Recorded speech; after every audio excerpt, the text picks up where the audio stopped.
Hello, bachcho.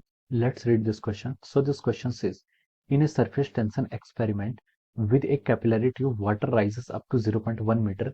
If the same experiment is repeated on an artificial satellite, okay, which is revolving around the Earth, water will rise in the capillary tube up to a height of, okay, option A is 0.1 meter, option B 0.2 meter, option C 0.9 meter, option D full length of the capillary tube, okay. तो चलिए बच्चों, अब हम इस question को start करते हैं। तो देखिए बच्चों, इस क्वेश्चन का की कॉन्सेप्ट आप क्या बोल सकते हैं? The key concept of this question, इस क्वेश्चन में हमें क्या बताना है? इस क्वेश्चन में हमें बताना है कि which is revolving around the earth water will rise in the capillary tube up to a height of, okay. तो इस क्वेश्चन का की कॉन्सेप्ट क्या लिख सकते हैं? इस क्वेश्चन का की कॉन्सेप्ट आप लिख लीजिए, यहाँ पर सरफेस टेंशन लिख लीजिए, या फिर आप लिख लीजिए क्या, कैपिलरी ट्यूब, ओके। तो इस हम क्या लिख लेते हैं, चलिए सरफेस टेंशन लिख लेते हैं कि surface tension is the key concept of this question, okay. तो देखिए बच्चों, सरफेस टेंशन होता है क्या? Surface tension is the property of the liquid. ये आपके होती है सरफेस टेंशन, क्या होता है आपके लिक्विड की प्रॉपर्टी होती है, ड्यू टू विच, जिसके कारण क्या होता है, liquid wants to acquire minimum surface area. Liquid जिसके कारण क्या चाहता है, आपका मिनिमम सरफेस एरिया एक्वायर करना चाहता है, and it wants to behave like a stressed membrane, okay. किसकी तरह बिहेव करना चाहता है? It wants to behave like a stressed membrane. ये आपका स्ट्रेस्ड मेम्ब्रेन से कहने का मतलब मेरा ये है कि ये चाहता है कि इसका जो सरफेस एरिया हो, ये मिनिमम सरफेस एरिया क्या करना चाहता है, एक्वायर करना चाहता है, ओके। तो देखिए ये क्या हो जाता है, this is the property, that property is called our surface tension, okay. तो देखिए अगर आप कैपिलरी ट्यूब मान लीजिए, this is our capillary tube, okay. ये आपने किसी क्या करिए, लिक्विड में डिप्ट किया है।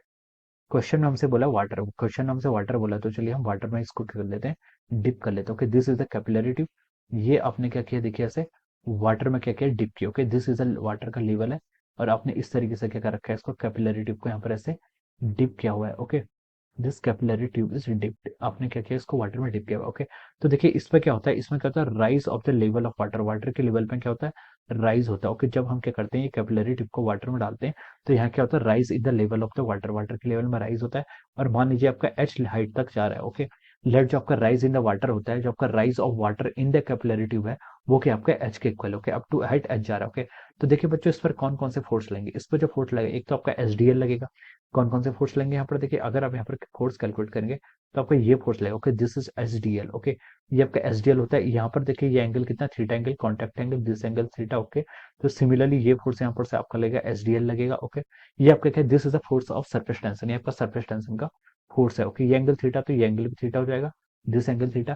तो हम देखिए यहाँ से क्या लिख सकते हैं, देखिए इसका इस एच डी एल, जो आपका सरफेस टेंशन है, इसका अगर जो आपका वर्टिकल डायरेक्शन का कंपोनेंट है, वो क्या करेगा, आपका कंट्रीब्यूट करेगा, यानी कि this component will contribute, okay. ये कंपोनेंट आपके क्या करेगा, कंट्रीब्यूट करेगा। और कितना हो जाएगा आपका, देखिए यहाँ से S D L cos theta के इक्वल हो जाएगा, ओके। तो ये जो आपका सरफेस टेंशन है, आपके सरफेस टेंशन के फोर्स को कौन बैलेंस करता है? देखिए सरफेस टेंशन का फोर्स अगर आपका लगेगा, तो फोर्स लगेगा, तो इसका मतलब वाटर को ऊपर चले जाना चाहिए, वाटर को ऊपर जाते जाते इससे बाहर चला जाना चाहिए, ओके। इस कैपिलरी ट्यूब से बाहर निकल जाना चाहिए। लेकिन जो वेट है, वेट ऑफ द लिक्विड है, वो क्या करता है, इसको बैलेंस करता है, which is equal to the M G. ये किसके इक्वल होता है, आपका एम जी, यानी कि जो आपका वेट है इन द कैपिलरी ट्यूब, उसके वेट को बैलेंस करेगा क्या, H D L cos theta. यानी कि H D L cos theta क्या है, this is the force due to the surface tension, it is balanced by the weight of the liquid that is in the column of the capillary tube, जो आपकी capillary tube के अंदर है, okay. तो देखिए ये वाटर के case में कॉस थीटा की वैल्यू कितनी हो जाती है, जीरो हो जाती है। सॉरी, थीटा की वैल्यू जीरो हो जाती है, तो कॉस थीटा कितना हो जाएगा, वन हो जाएगा। तो हम यहाँ से बोल सकते हैं S into D L, D L यहाँ पर देखिए, मान लीजिए इसकी जो आपके रेडियस है, ओके, ये आर है कैपिलरी ट्यूब की रेडियस, तो हम इसको लिख सकते हैं S into two pi R, ये सरकमफेरेंस, ये किसके इक्वल होगी, आपके एम जी के इक्वल होगी, ओके। अब देखिए यहाँ से देखिए आप क्या लिख सकते हैं, यहाँ पर हमें हाइट के टर्म में पूछा गया ना, ओके, हाइट के टर्म में, ओके। तो इसको हम क्या लिख सकते हैं, देखिए S into two pi R, okay. Height, height देखिए, मास, मास क्या होता है आपका, मास होता है आपका डेंसिटी इंटू वॉल्यूम। डेंसिटी को मैं यहाँ पर रो से डिनोट कर रहा हूँ, जो यहाँ पर वाटर है, वाटर की डेंसिटी रो है, okay. Density into volume, volume क्या होगा, देखिए पाई आर स्क्वायर, तो उसका एरिया हो गया, इंटू क्या होगी इसकी हाइट, जो हाइट के यहाँ पर एच, ओके। ये एच इसकी हाइट होगी, इंटू क्या हो जाएगा यहाँ पर, यस, इंटू जी, ये आपका जी हो गया, okay. So this is density into volume, भी क्या हो गया, मास, मास इंटू जी, ओके। तो यहाँ से हमारी ये इक्वेशन आ गई है, ओके। तो चलिए बच्चों, अब हमसे क्वेश्चन में क्या पूछा है ये बोलते हैं। क्वेश्चन में उसने बोला कि अगर हम इस एक्सपेरिमेंट को, पहले देखिए एच कितना था, 0.1 मीटर तक वो राइज कर रहा था, एच की वैल्यू कितनी थी, 0.1 मीटर को, ओके। अगर हम इस पूरे apparatus को किसी एक आर्टिफिशियल सैटेलाइट में ले जाते हैं, जो कि कर रही है, रिवॉल्व कर रही है अराउंड द अर्थ, तब हमें बताने की in the rise in the capillary tube पर क्या आएगा। ओके, हाइट पर जो आपका कितना फर्क आएगा। ओके, तो देखिए बच्चों, अगर हम इसको किसी सैटेलाइट में लेके चले गए तो वहां पर देखिए एस एस के आपका सरफेस टेंशन ये तो कांस्टेंट रहेगा, 2 पाई आर ये भी आपका कांस्टेंट रहेगा, डेंसिटी डेंसिटी भी कांस्टेंट रहेगी, पाई आर स्क्वायर लिक्विड कॉलम का जो क्या है एरिया है वो भी कांस्टेंट रहेगा, एच एच के आपकी एच एच आपका चेंज हो जाएगा, एच और क्या जी। तो देखिए बाकी सारी क्वांटिटी कांस्टेंट है, तो हम यहाँ से बोल सकते हैं कांस्टेंट इज इक्वल टू कितना हो गया H into ji.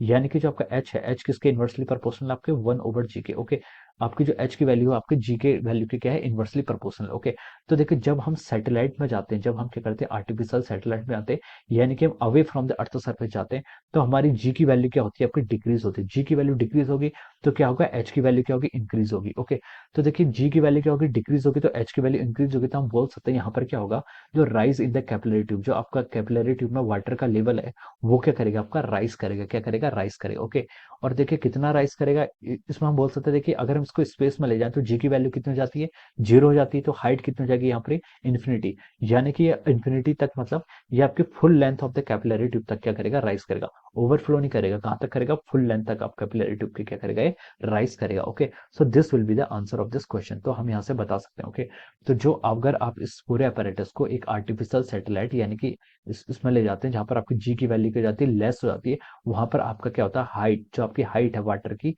In the capillary tube वो क्या करेगी आपके राइज करेगी और एक full length of the capillary tube तक हो जाएगा। ओके, तो हम लिख सकते हैं इस क्वेश्चन के करस्पॉन्डिंग जो आपका ऑप्शन डी है, ऑप्शन डी में क्या लिखा है देखिए full length of the capillary tube, तो हम बोल सकते हैं option D will be the correct answer of this question. Option D क्या हो जाएगा आपका इस क्वेश्चन का आपका करेक्ट आंसर हो जाएगा। Okay, so I hope you all understood this concept, all the best and thank you so much.